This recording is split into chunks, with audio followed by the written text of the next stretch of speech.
Testing, testing, testing, testing. JB here. Hope you're doing outstanding. June 6th, 2022. Going to be really quick here. Haven't been on the audio in, I guess, close to a week now. Market is heading higher. We had eight weeks in a row of declines.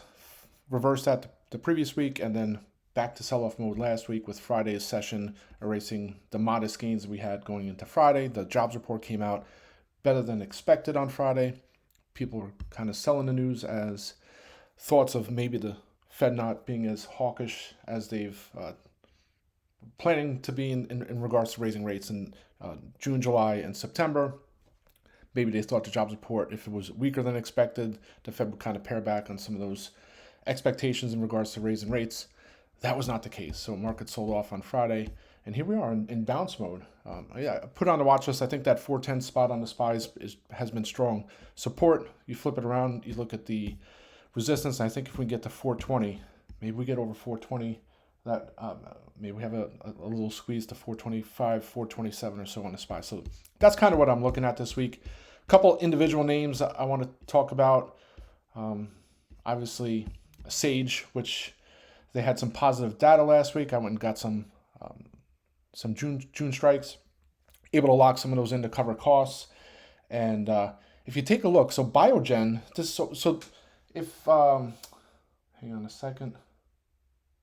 Okay, if you I don't know if it was 2018, 2017.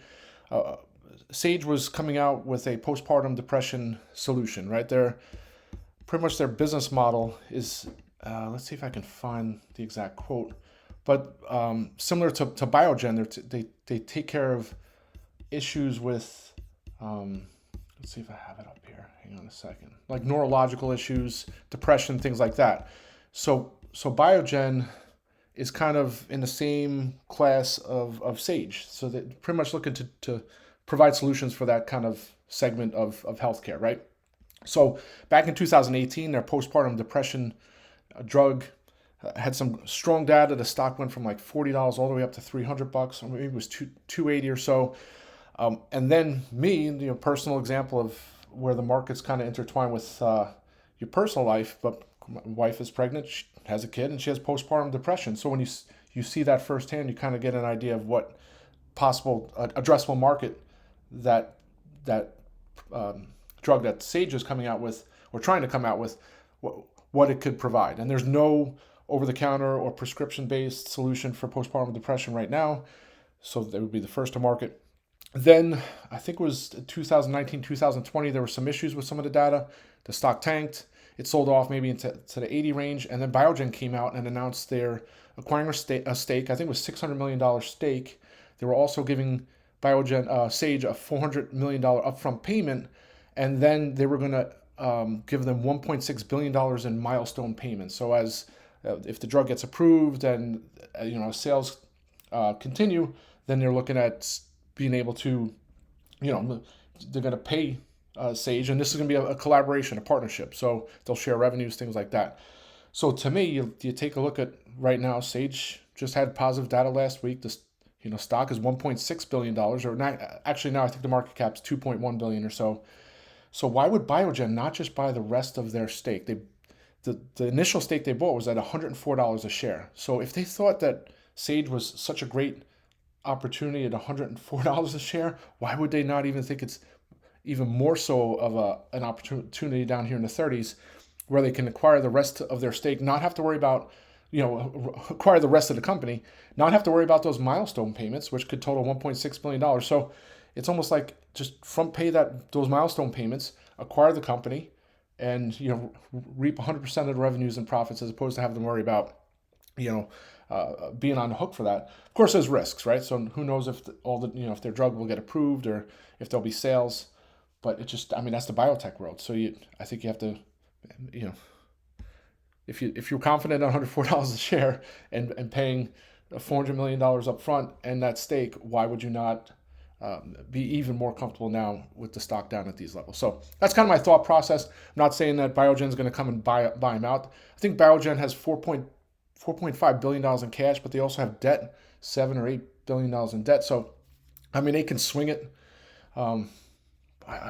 I'm just shocked. It's almost like, well, you're pretty much saying that you don't believe in your deal with Sage a couple years ago with the stock down here. So that's kind of my thought process. At some point, I'll look to lock the rest of my calls in, but I don't want to be in a situation where Biogen announces that, hey, maybe they're buying a bigger stake or they're acquiring a company. So I'll just hold on to the rest of my calls for now. Those are riding free. ZYME has an investor, it's an analyst and investor conference call at 4:30 p.m. today to discuss their slides at the ASCO, which was in Chicago. Well, actually, it's still going on in Chicago till tomorrow. Their slides, it's good data, and the stock has come off quite a bit from its highs. You had that all blue capital buyout offer at $10.50. I'm just shocked it still remains down here. There was an article posted this morning. I guess someone was able to do an interview with the CEO, which again I think was painted as positive. They're looking for bigger partners, and they already have huge partners. Biogene, I can go Johnson & Johnson. They have a whole list of partners that they already have, and at some point I think this starts to take off. So unfortunately, it hasn't done it yet. Maybe we'll get a bigger buyout bid from all blue capital, but definitely one I'll continue to hold the calls there for a bigger move to the upside. Not much here to say about BPT. Oil prices, they were over, I think it was $120 overnight, kind of bouncing between 118 and 120. The longer oil stays between 118 or above 118 or even 115, BPT is just going to keep going higher. And I think at some point it goes parabolic, 25, 30, maybe even higher. We get some FOMO moves. So the last of my June strikes on Friday. Just didn't want to see, it's been somewhat volatile, so I didn't want to see the profits erode with only 2 weeks left till expiration. I'll hold my Julys, and I might look for some July 30 strikes, just because at some point I think the FOMO crowd's going to take hold. We've churned through some of the people who've been holding on in the teens and in the single digits. So as we churn through all those people who've been holding on from those levels, then I think now you have new buyers, and the people who are selling are at higher averages. So I think that kind of bodes well for a move to further to the upside. So that's BPT, kind of my thought process there. But the average, when they did their last dividend, the average oil price was $90. Now you have to think it's going to be 110 or even 115. So you're talking a $25 increase in the price of oil for their dividend. It's going to be like a $2.50 or $3 dividend. So just kind of food for thought there on BPT. IBM, I posted it before, being sarcastic that IBM's replacing the FANG stocks, but IBM's up over 10% year to date. All these other stocks are getting destroyed, and IBM's just been on a tear since it dipped back under 130 for a day or two, and then just roaring. Big breakout over that 140 level. So it's kind of a blue sky breakout, pun intended. Maybe gets into the 150 range in the next week or two. Already locked some of my July strikes in, still hold my June 150s, which were actually back to flat for a couple minutes before it's pulled back into the 143s here. But just slow and steady, great name, especially with all the volatility. It's one of those that just kind of held up well. So I'll continue to hold my IBM calls. What else was I gonna? BPT, Sage. Come on, Sage, hold up there. Oh, Amazon with its split, right? 20-for-1 split. These names, you saw Amazon have its biggest five-day move last week into the split, and now you see it just going nuts here today, up 4%. Google's going to announce their split at some point. You have Tesla again, GameStop.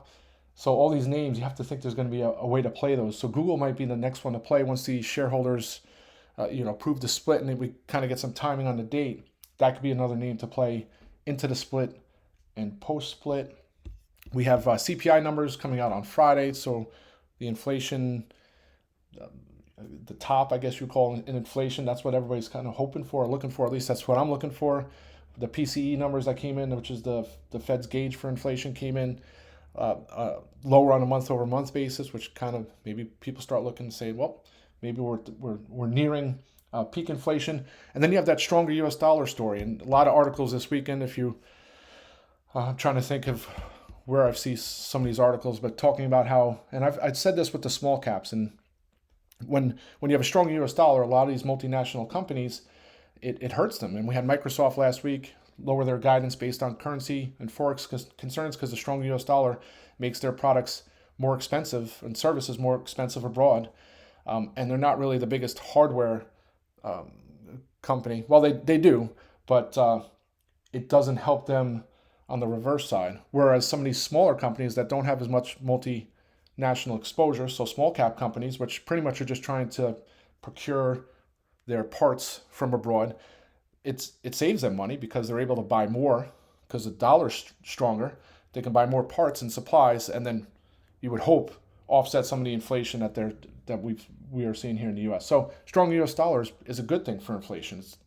It should help at least mitigate some of those situations where at least the costs of supplies that you get from companies abroad, you can get more of it. So you're pretty much paying less.